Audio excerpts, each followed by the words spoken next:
back to the Courthouse Case of the Week here on the Pioneer Sideline. I am Justin LeBar, and I am feeling kind of Sunday. I'm feeling. It's a happy new fun day. I'm feeling kind of Sunday. You're feeling Sunday. Your Giants aren't feeling Sunday, but you'll get there. Yeah. You'll get there. All right, guys.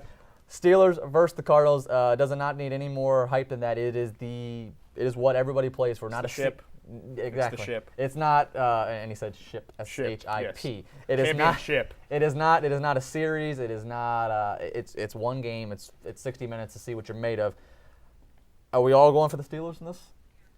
Go ahead, Kev. I'm favoring the Steelers right now. I'd like to see the injury report before that game, but I like the Steelers' veteran defense in this ball game. Arizona, the Cinderella story coming into this game, but right now I like the Steelers. Josh, how do they stop Pittsburgh graduate Larry Fitzgerald? That's one thing I'm really, really worried about, Justin. You saw Jim Johnson, one of the best defensive coordinators of all time, and he couldn't stop Larry Fitzgerald.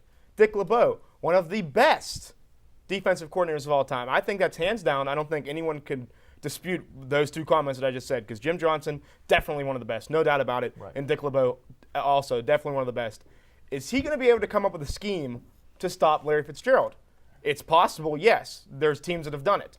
But over the course of the year, Fitzgerald has been consistently dominant. No doubt about it. And it helps when you have a guy like Anquan Bolden and Steve Breston, who's bred right here in Pittsburgh from Woodland Hills High School, that are on the opposite corner from you and in the slot. And that's just the air attack. And then let's not forget about Hightower, Arrington, James. That's one thing I'm definitely not worried about. You know, I'll tell you flat out, there's no way that between James and Hightower are they going to gain 100 yards rushing against the Steelers. It's not going to happen. Period. Josh, I'd agree with that completely. They only got 102 against Philadelphia, and the Steelers' defense is above and away better than Philadelphia's defense in my mind.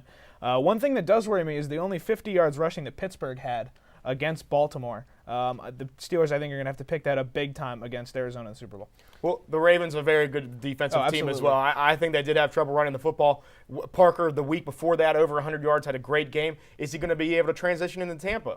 You have a stable of backs that really are, there's one good one, and then there's a few other that kind of fall off the map. You got Kerry Davis, Gary Russell, that can run and pound, but Kerry Davis really didn't show me anything in a couple opportunities in the past 2 weeks. He has chances to gain 1 yard. Just one, not two. He's over 230 something pounds. He should be able to pick up 1 yard. He doesn't. He gets tackled by a cornerback that takes out his legs. That can't happen. It cannot happen. If you're over 230 pounds and you're a running back, you need to plow people over. That's not Willie's job. That's not Mweldy's job. Right. That's why we have people like a Gary Russell and a Kerry Davis. They need to do that.